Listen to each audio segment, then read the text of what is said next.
Dans les smartphones, on a également une puce de géolocalisation GPS. Et donc en fait, potentiellement, un attaquant peut vous traquer de manière totalement invisible. Les campagnes de sensibilisation sur le phishing SMS, à mon sens, devraient être beaucoup plus larges dans l'entreprise, beaucoup plus larges également au sein du grand public. Jamf, dès aujourd'hui, supporte tous les nouveaux OS d'Apple qui sortent à la rentrée, iOS 26, iPadOS 26, macOS 26, et vous avez cité le casque Apple Vision Pro, visionOS 26, qui a également une compatibilité avec Jamf. Les données bancaires, par rapport au smishing, sont presque des agrégations d'attaques antérieures. Ces entreprises peuvent vous envoyer des alertes en disant « Attention, vous êtes potentiellement la cible d'une menace de cybersécurité ».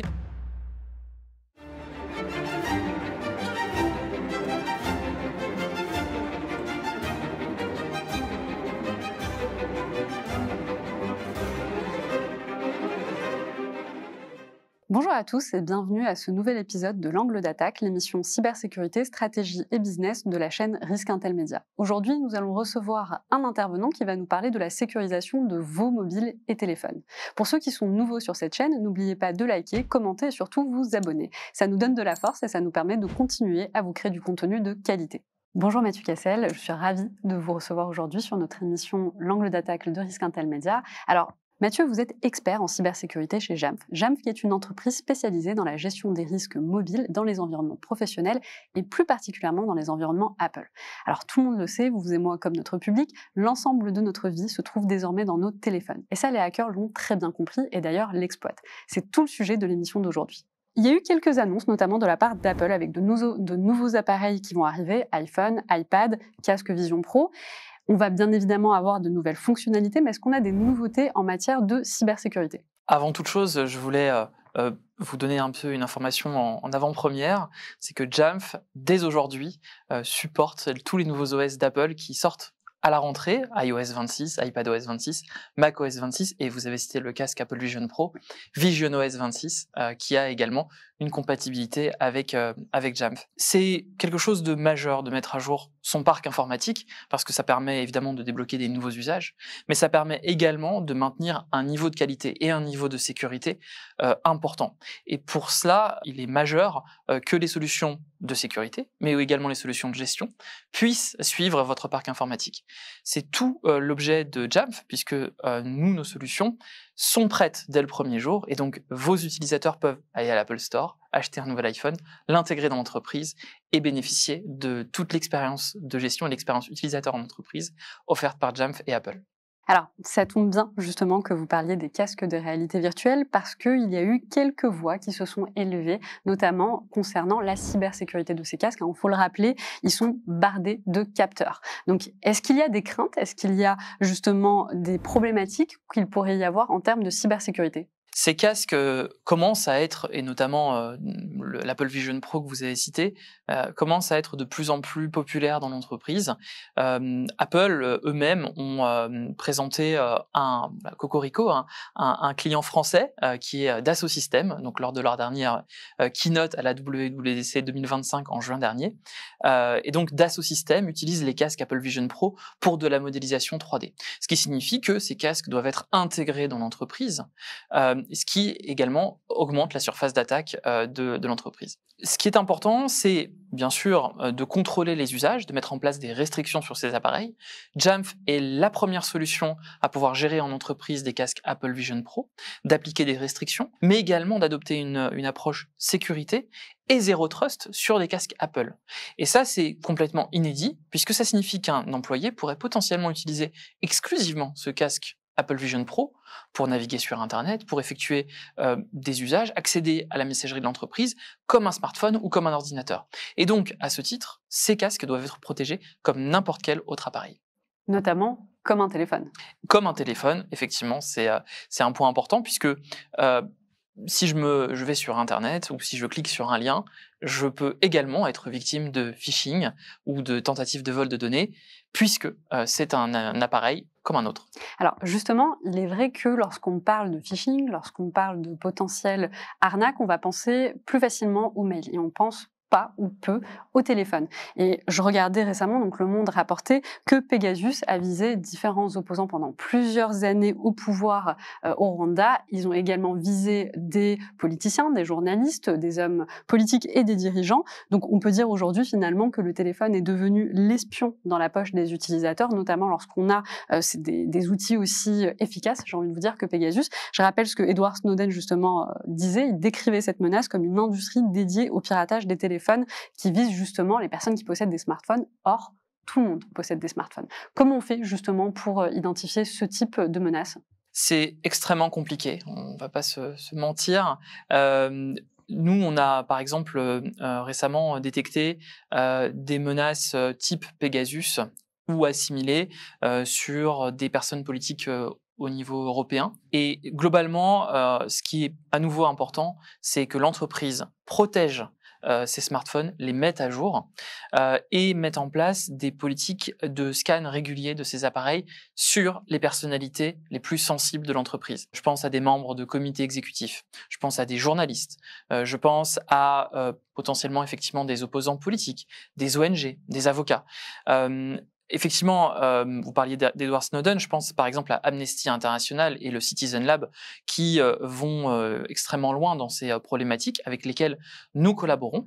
Nous avons lancé il y a quelques mois une solution qui s'appelle Jamf Executive Threat Protection qui vise justement à protéger ces personnalités, quel que soit le modèle de leur smartphone, que ce soit un téléphone Android ou un téléphone Apple, et qui vont en fait scanner en profondeur l'intégralité des logs, des activités qui sont générées sur ces appareils pour récupérer des traces, potentiellement des signaux faibles, qui laisseront penser que ces appareils ont été compromis. Et finalement, il n'y a que comme ça qu'on peut aller en profondeur sur l'appareil. J'ai cité Apple, j'ai cité également Google. Ces entreprises peuvent vous envoyer des alertes en disant « Attention, vous êtes potentiellement la cible d'une menace de cybersécurité, mais ils n'iront pas plus loin. » Or, quand on a une entreprise, on veut pouvoir avoir une preuve, on veut pouvoir éventuellement mettre en place une plainte, impliquer l'ANSSI, quand on parle de la France, dans ce type de recherche. Et donc, effectivement, Jamf est en pointe là-dessus. Nous accompagnons des grandes entreprises au niveau international, mais également au niveau national, pour protéger les dirigeants, les hommes politiques contre ce type de menaces. Justement, je comprends que le phishing reste le vecteur majoritaire pour Pegasus, que ce soit via des liens avec interaction ou zéro clic, on pourrait d'ailleurs nous le réexpliquer. Quels sont les comportements que les utilisateurs peuvent repérer justement pour savoir qu'ils sont dans ce type de situation, puisque c'est souvent transmis via phishing par des choses auxquelles on ne pense pas toujours. Je voyais notamment des SMS, des emails, mais également des apps de jeu ou même des applications de rencontres. Oui, effectivement, je pense que c'est important de faire de la pédagogie, mais également d'avoir quelques petites définitions autour de ce type de menaces. Vous parliez par exemple de zéro clic. Zéro clic, malheureusement, l'utilisateur n'y est souvent pour rien. C'est-à-dire qu'il va recevoir un SMS, un message sur une messagerie instantanée qui est installée sur son appareil, que ce soit WhatsApp, Signal, même la messagerie intégrée de messages de son téléphone. Et la menace va s'exécuter automatiquement sans que l'utilisateur ne s'en rende compte. Je peux vous donner un exemple. Il y a quelques mois, j'étais à une conférence justement de recherche autour de ces menaces zéro clic. Et en fait, l'attaquant avait exploité le calendrier de l'appareil et d'une faille qui était liée à ce calendrier. C'est-à-dire que la menace en elle-même était imbriquée dans une invitation que l'on recevait dans le calendrier. D'accord. Et ce qui est incroyable, en fait, c'est que l'utilisateur ne se rendait pas compte parce qu'il recevait une invitation à un calendrier qui était antidatée. Et à partir du moment où elle était antidatée avant 5 ans, donc 5 ans en arrière, l'appareil n'envoyait pas de notification. Pour autant, la menace s'exécutait en arrière-plan sur l'appareil et l'appareil était infecté. Ça a permis, dans certains pays, alors c'est pas en Europe, mais c'est plutôt au Moyen-Orient, de cibler certains opposants politiques, parce que ce type de menace, construire ce type de menace, coûte extrêmement cher pour ceux qui s'en servent et qui font appel à des groupes commercialo-criminels, on pourrait dire, pour effectivement accéder aux données d'une personne qu'ils vont cibler, un opposant, une personne qu'on souhaite cibler au sein de son entourage. En ce qui concerne la deuxième partie de votre question, donc, peut-on repérer ce type de signaux ? Et la réponse est oui, et assez facilement.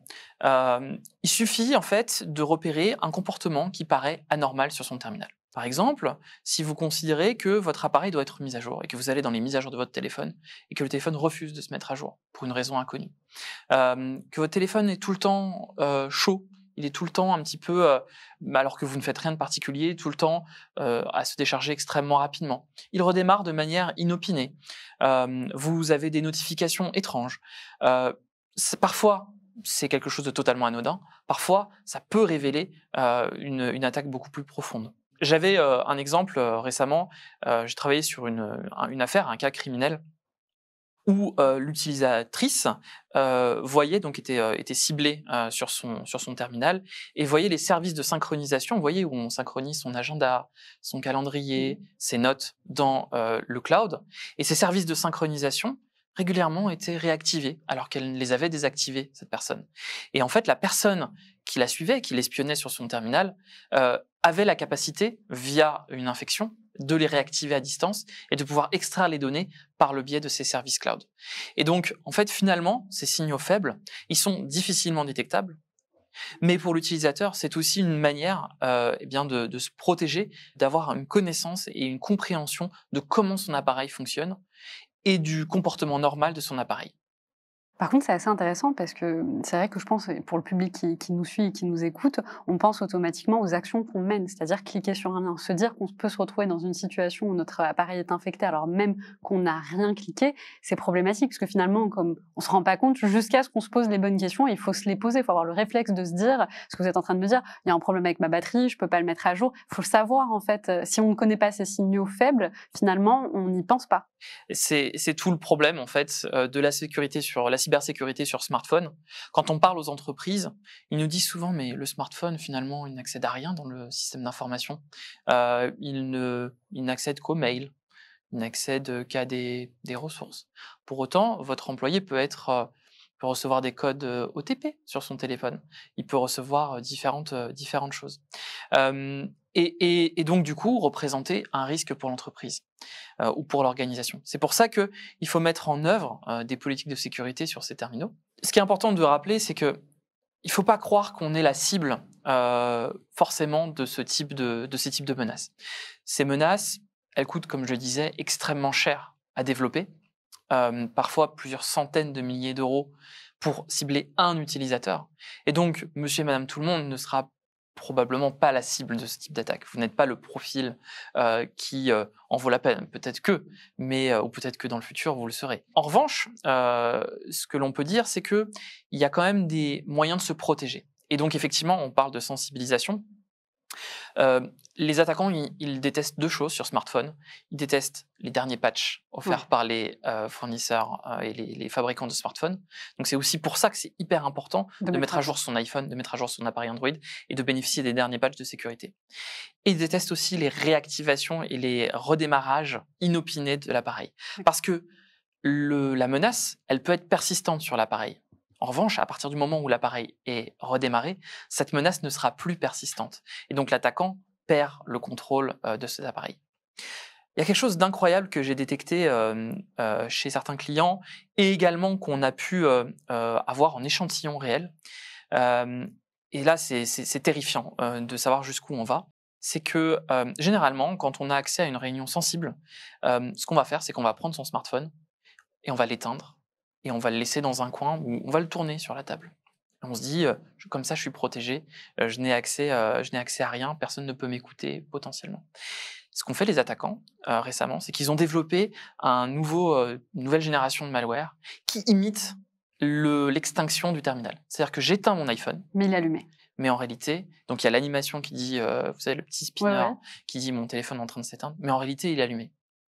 Et je le rallume, j'ai la pomme où j'ai le logo Android qui revient. Et en fait, à aucun moment, il a été éteint. Visuellement, je crois qu'il a été éteint.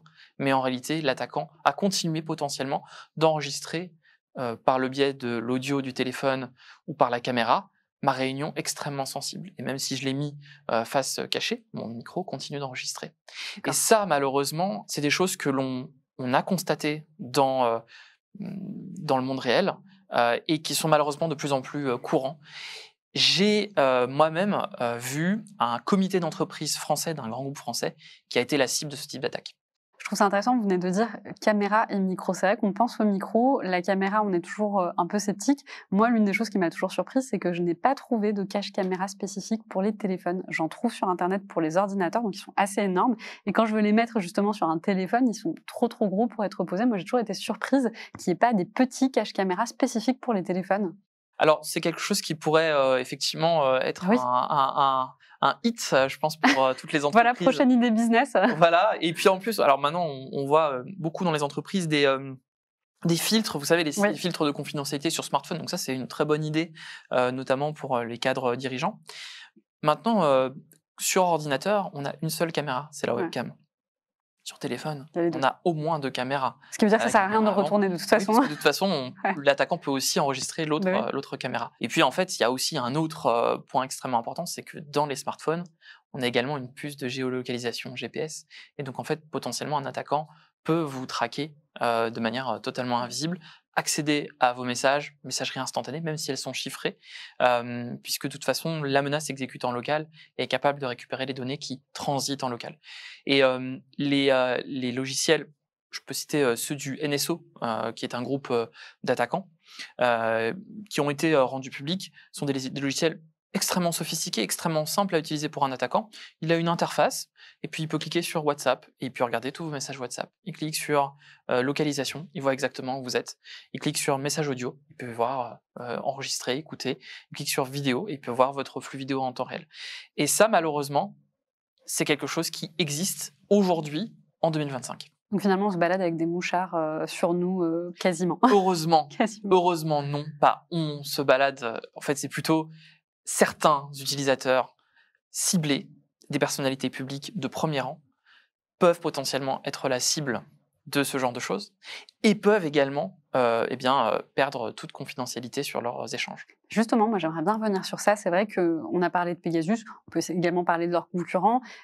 On l'a bien identifié, ils vont cibler des personnes, des hauts profils, voilà, des personnes stratégiques sur lesquelles on va pouvoir récupérer des informations confidentielles et particulièrement stratégiques pour des entreprises. Pour autant, quand on regarde certains articles, notamment Forbes, on voit qu'il y a une augmentation des attaques par SMS.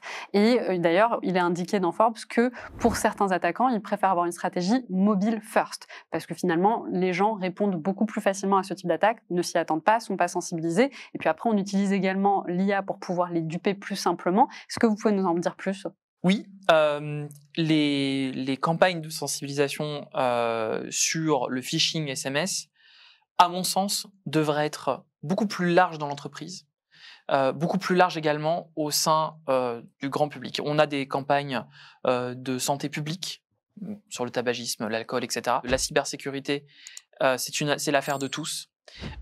Et les comportements que l'on a en entreprise découle également des comportements que l'on a dans sa vie personnelle, en tout cas de son hygiène numérique et de sécurité personnelle. Je considère effectivement, et comme les attaquants l'ont bien compris, nous avons tous aujourd'hui un smartphone dans la poche. Et donc effectivement, je pense que 80-90% des campagnes qui ciblent les entreprises ne ciblent pas des ordinateurs, mais ciblent en réalité les smartphones. Comment se protéger contre les campagnes de phishing ? Ça devient de plus en plus compliqué. Pour autant, les smartphones de nouvelle génération qui ont des puces d'intelligence artificielle intégrées, je pense par exemple aux derniers iPhones, aux derniers smartphones de Samsung, les S25 ou aussi les Pixel de Google, qui intègrent de l'intelligence artificielle, ont cette capacité non seulement d'identifier les expéditeurs inconnus et de mettre de côté les messages qui paraîtraient suspects, par exemple dans un groupe indésirable ou dans un groupe inconnu. Et ça, c'est aussi une nouveauté de, par exemple, iOS 26 qui offre ce filtrage, mais également de faire du filtrage d'appels, parce que ça, j'ai vu. Le phishing, il ne vient pas que du SMS ou de WhatsApp, mais il vient aussi des appels, le fait de recevoir un appel inopiné de sa banque qui me dit on a une opération suspecte sur votre application bancaire, nous avons besoin de votre code de validation qui vient de vous être envoyé par SMS, et l'utilisateur dans l'urgence le reçoit et se fait avoir. Je l'ai encore expérimenté malheureusement chez quelqu'un de mon entourage cet été qui m'a appelé beaucoup trop tard et s'en est rendu compte après coup. Effectivement, les smartphones et les nouveaux OS sont capables quelque part d'être votre agent de contrôle, de vérifier que la personne qui vous appelle est légitime et potentiellement de vous passer l'appel si vous êtes prêt à répondre ou que c'est un appel que vous attendiez. Donc ces nouvelles fonctionnalités, elles sont apportées par les smartphones et c'est aussi pour ça que c'est important de mettre à jour ces appareils et également de bénéficier de ces fonctionnalités d'intelligence artificielle. J'ai vu effectivement une démonstration parce que j'avais été invitée en juillet par Apple pour nous montrer les nouvelles fonctionnalités en matière de sécurité et ils nous ont fait cette démonstration justement des appels. Donc je comprends que si la personne n'est pas enregistrée dans vos contacts, donc si vous n'avez pas son numéro enregistré sur votre appareil, eh bien automatiquement en fait on va avoir une messagerie qui va leur répondre pour leur demander leur nom, leur prénom, le pourquoi de cet appel. Donc en fait vous recevez pas directement l'appel et vous recevez en fait la réponse de l'interlocuteur par message que vous pouvez donc valider et ça se transforme en appel. Donc la personne peut vous joindre ou refuser si vous ne connaissez pas. Alors forcément, on a pensé à toutes les tentatives d'arnaque, mais en réalité, vous avez aussi l'ensemble des commerciaux, tous les calls qu'on peut avoir assez régulièrement pour essayer de vous vendre quelque chose. Donc je pense que c'est utile autant en matière de sécurité qu'en matière de confort personnel. Si je peux rajouter quelque chose sur ce point-là, j'utilise moi-même des applications de filtrage par rapport aux appels indésirables. Je peux en recommander 3 pour les personnes qui nous écoutent. La première, en tout cas moi que j'utilise le plus, c'est l'application d'Orange. Orange Cyberdéfense qui a développé une application de filtrage d'appels. Il y a aussi Bigon sur l'App Store qui est open source et que je vous recommande chaudement avec des listes qui sont mises à jour justement pour par exemple les 0162, vous savez, qui sont maintenant identifiés en France et qui sont identifiés comme étant des appels potentiellement de spam ou en tout cas de démarchage téléphonique. Et également Truecaller qui fait ce type de fonctionnalité, qui est une application sur abonnement, mais qui est extrêmement efficace au niveau international. La première recommandation par rapport au filtrage d'appels, je dirais, c'est de s'inscrire tout simplement sur Blocktel, qui est un service de l'État, et qui va signaler à la plupart des call centers votre refus d'être contacté. Et ça, je pense que beaucoup de gens l'ignorent, et ça fait partie des points de sensibilisation à avoir. Alors justement, on va reprendre sur cette question de campagne de phishing un peu boostée à l'IA. Est-ce qu'aujourd'hui, vous diriez que ce sont de nouvelles menaces ou la même chose qu'on pouvait avoir avant, simplement boostée à l'IA? Non, ce sont des nouvelles campagnes, des nouvelles menaces qui sont effectivement de plus en plus sophistiquées, qui sont aussi de plus en plus personnalisées. Et ça, c'est un vrai problème parce que les intelligences artificielles sont capables en fait de faire des campagnes de phishing plus vraies que nature. Je pense par exemple à l'emailing. L'emailing, on avait toujours, vous savez, une faute d'orthographe, quelque chose d'incohérent par rapport à la campagne, quelque chose qui ne nous concernait pas, ou potentiellement utiliser un nom de famille au lieu d'utiliser notre prénom. Ça, les intelligences artificielles dédiées au phishing, qui sont de plus en plus sophistiquées, vont faire attention à ça et donc vont vous cibler de plus en plus facilement. Elles permettent également d'avoir une automatisation et une personnalisation de la réponse si jamais vous interagissez avec ce type d'intelligence artificielle. L'un des exemples qu'on peut avoir là très récemment, il s'agit de l'arnaque au livreur. Vous savez, Oui. donc j'ai un colis à vous livrer. Je le mets dans votre boîte aux lettres, mais ça ne rentre pas. Est-ce que je peux passer un autre moment? Vous répondez. Et là, on vous dit, ah oui, alors attendez, en fait, il faut cliquer sur un lien pour me donner vos coordonnées et on va vous demander de l'argent, bien sûr, pour effectuer cette livraison. Vous allez payer et vous allez vous faire arnaquer. Ça, ce sont des campagnes qui sont orchestrées par de l'intelligence artificielle et elles sont orchestrées par de l'intelligence artificielle de bout en bout. C'est-à-dire du moment où vous recevez le premier SMS jusqu'au moment où vous allez payer. Et ça, c'est très important de pouvoir s'en prémunir. Nous, chez Jamf, ce que l'on fait, c'est qu'on a développé une fonctionnalité qui s'appelle Jamf Trust, qui fonctionne sur Android comme sur iPhone, et qui permet, en fait, quand je vais cliquer sur un lien, le fameux lien de phishing, en utilisant notre intelligence artificielle cette fois-ci, d'identifier que c'est une menace, et par le biais de plusieurs vérifications, par exemple le nom de domaine, la cohérence, l'utilisation d'une marque connue, le contenu de cette page, d'identifier du premier coup si c'est un lien de phishing ou pas.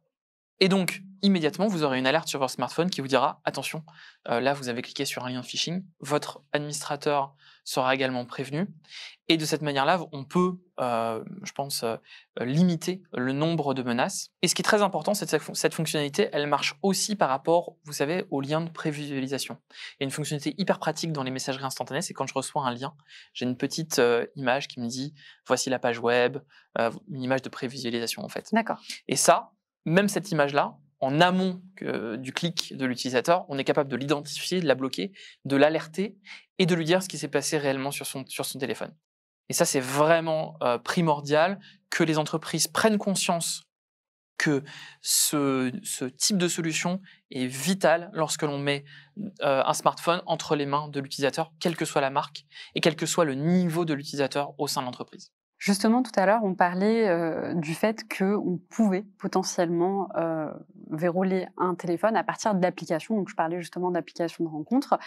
Mais je pense que ce qui va toucher peut-être plus notre public, ça va être les applications bancaires. Parce que là, forcément, on va toucher au portefeuille des gens et tout de suite, on se sent concerné. Alors, est-ce que vous pouvez m'expliquer comment on peut justement attaquer une application bancaire ?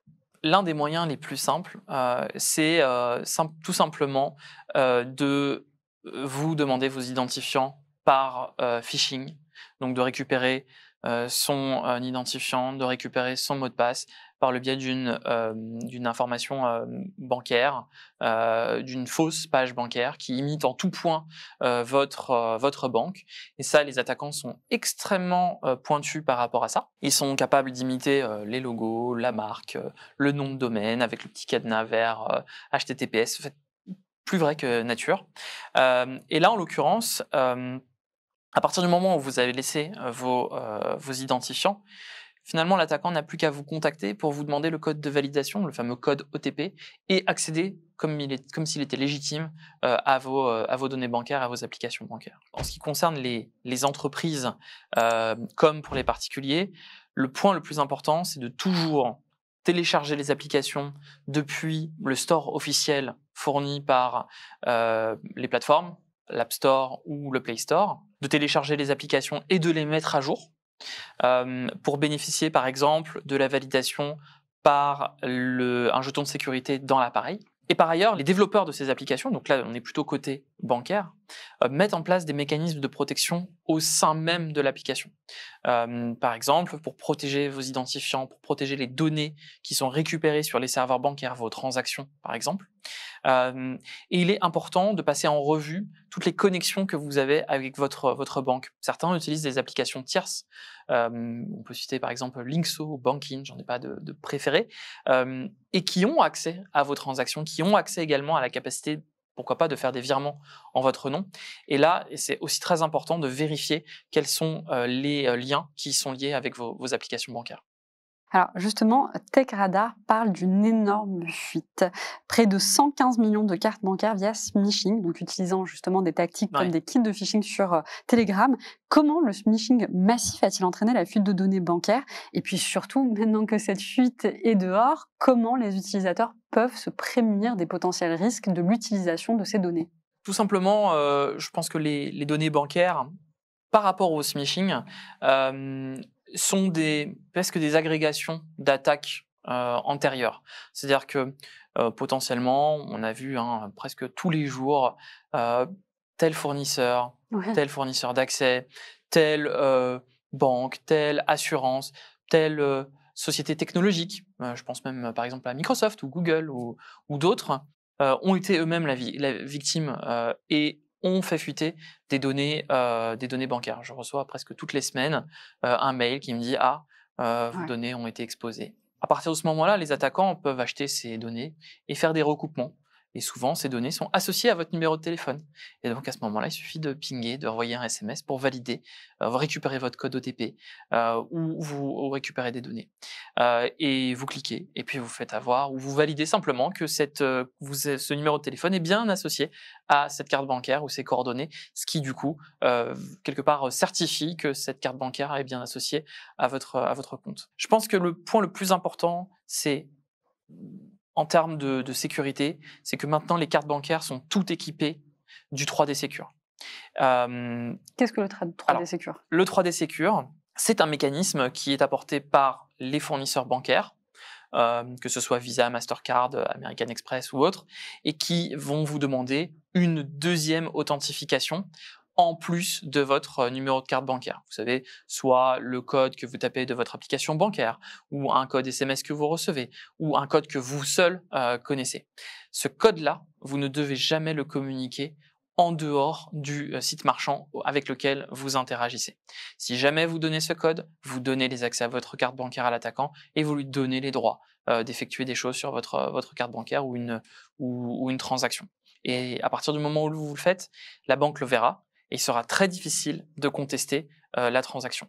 Il est également important potentiellement d'utiliser les mécanismes de paiement qui sont offerts par les smartphones. Je pense par exemple à Apple Pay, qui est un mécanisme de paiement extrêmement sécurisé, qui s'appuie sur une enclave sécurisée qui est présente dans le smartphone, qui va utiliser vos données biométriques, l'empreinte digitale, le visage, pour valider votre paiement et déverrouiller votre carte bancaire. C'est à la fois simple, rapide et extrêmement sécurisé.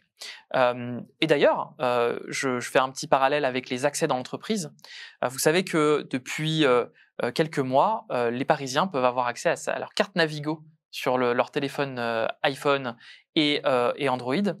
Jamf est également le premier à lancer la compatibilité des cartes d'entreprise sur le smartphone et sur la montre.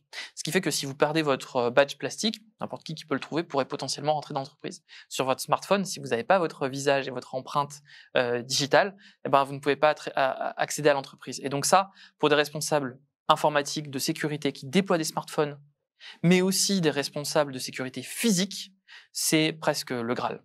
Alors, on en a parlé rapidement tout à l'heure concernant les stores alternatifs, donc je voudrais qu'on revienne dessus et qu'on creuse le sujet. Donc le Financial Times indique justement l'introduction de possibles stores alternatifs au UK et en Europe, et on comprend que c'est assez critiqué par Apple justement, qui invoque notamment des risques sur la vie privée et la sécurité des utilisateurs. Donc moi, ma question, c'est est-ce que réellement l'accès aux App Store tiers expose les utilisateurs?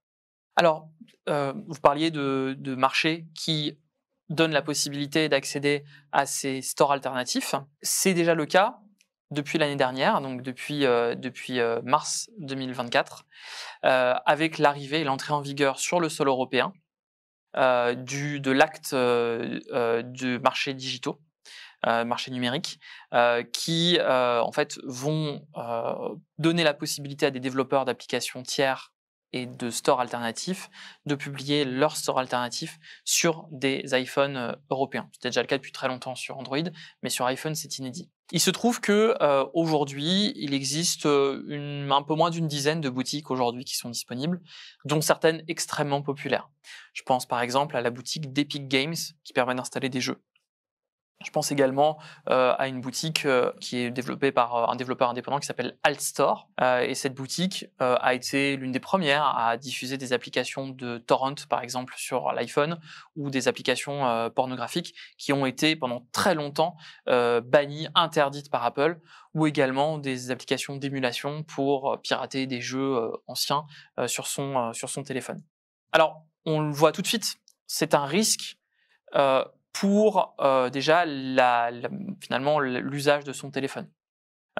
Puisque, en fait, la validation de ces applications sur ces stores alternatifs est validée par les stores alternatifs eux-mêmes ou pas. D'ailleurs, parfois, ils ne valident pas. Ces applications elles-mêmes ont des validations qui sont légères du point de vue d'Apple. Et donc en fait, ce qu'on appelle un mécanisme qu'on appelle la notarisation. Donc c'est-à-dire que cette application va être soumise à Apple. Apple va vérifier simplement qu'il n'y a pas d'erreur sur cette application ou de logiciel malveillant imbriqué. Ce qui ne veut pas dire qu'ils peuvent passer à côté de certaines menaces. Et ces applications vont ensuite s'installer sur le téléphone. Ça, pour vous, en tant que grand public, généralement, vous savez ce que vous faites, puisque du coup, vous allez approuver explicitement sur votre terminal que vous refusez ces applications ou que vous acceptez l'installation de ces stores alternatifs. Et Apple est extrêmement clair dans son processus d'installation. Ce qui peut potentiellement, quand on parle d'entreprise, représenter un risque, pour le coup, de cybersécurité, puisque potentiellement, un de vos employés, sur leur appareil personnel ou leur appareil fourni par l'entreprise, pourrait installer ces applications alternatives et avoir des applications indésirées ou dangereuses qui augmentent la surface d'attaque sur votre parc de smartphones. Chez Jamf, on a été les premiers au monde à permettre le blocage de ces stores alternatifs. Et donc, on peut aujourd'hui interdire complètement ce type d'usage et permettre en fait finalement de renvoyer les utilisateurs vers des applications qui sont validées par l'entreprise ou des sources applicatives qui sont validées par l'entreprise.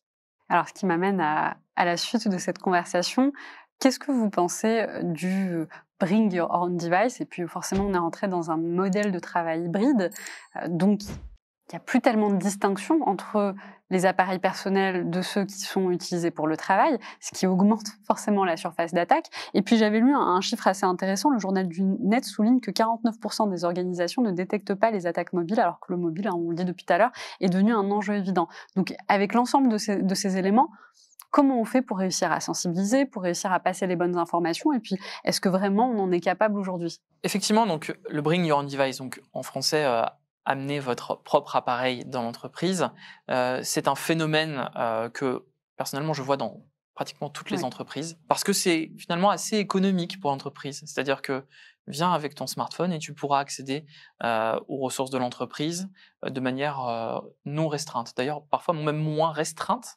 que sur les appareils qui sont eux-mêmes fournis par l'entreprise, des PC, des Mac, etc. Et on en revient à la discussion de la cybersécurité et à l'hygiène de sécurité sur les smartphones confiés aux collaborateurs. Il y a plusieurs degrés de Bring Your Own Device, de BYOD comme on dit.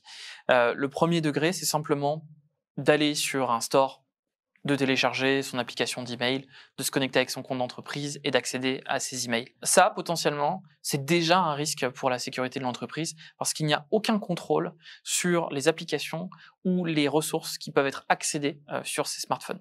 Il y a énormément même de grandes entreprises qui se disent que c'est suffisant et qui finalement se retrouvent avec des risques et une surface d'attaque décuplée. Le deuxième niveau, et c'est celui que l'on suggère de plus en plus, c'est d'utiliser des mécanismes d'inscription des appareils légers. C'est-à-dire que je vais me connecter avec mon compte d'entreprise sur le smartphone, comme par exemple si je prends les iPhones, je vais me connecter, vous savez, avec l'identifiant Apple, le compte Apple personnel. Et en fait, le compte Apple de l'entreprise peut cohabiter avec le compte personnel. Et en faisant cela, en fait, je vais créer une bulle professionnelle dans mon iPhone et les applications professionnelles déployées sur cet appareil seront gérées, sécurisées, protégées et surtout, l'équipe IT respecte la vie privée de l'utilisateur. C'est-à-dire que si l'utilisateur à tout moment souhaite se désassigner, se désinscrire de ce type de programme, ils peuvent le faire. Et à aucun moment, l'IT ne peut voir les applications personnelles que je détiens sur mon smartphone, ne peut lire mes messages, ne peut effacer mon téléphone. En revanche, ils peuvent faire des petites choses comme par exemple m'imposer un code à 6 chiffres pour accéder à mon téléphone. Ce qui est finalement pas plus mal parce que mettre un code sur son téléphone, ça active aussi le chiffrement du téléphone et ça protège également les données de l'entreprise. Jamf permet d'effectuer ce genre de choses à la fois sur iPhone mais également sur Android. Et je dirais le troisième niveau, c'est de mettre en place une politique zéro trust, y compris sur les appareils de type Bring Your Own Device. Bien Mathieu, nous arrivons à la fin de cette interview, mais avant justement de dire au revoir au public, peut-être un dernier mot concernant les téléphones et les risques liés au mobile. Je dirais que les téléphones sont de plus en plus importants dans les entreprises et de manière générale sont un phénomène majeur dans la société. Je pense que les smartphones sont aujourd'hui sous-estimés dans l'entreprise. Et à l'heure finalement du zéro trust et finalement de déploiement de ces politiques de plus en plus restrictives dans l'entreprise, le smartphone, c'est la clé de vos politiques zéro trust. C'est aussi la clé pour protéger les connexions réseau à vos ressources. C'est aussi la clé pour protéger l'identité de vos collaborateurs. Ces appareils qui souvent ne sont pas gérés, ne sont pas sécurisés, vous pouvez en tirer parti pour augmenter votre posture de sécurité, faire appel à des solutions comme celles qui sont fournies par Jamf pour vous permettre d'élever votre posture de sécurité. Eh bien, merci Mathieu d'avoir partagé votre expertise et puis surtout de nous avoir donné quand même un certain nombre de conseils et d'actions à mettre en place pour se sécuriser. Merci. Merci au public de nous avoir suivis jusqu'à la fin de cette émission, une émission passionnante qui nous a permis de comprendre davantage les risques liés au mobile. Alors si vous avez aimé cette émission, n'hésitez pas à liker, commenter et partager, ça nous donne de la force et puis ça nous permet de vous proposer un contenu toujours plus qualitatif.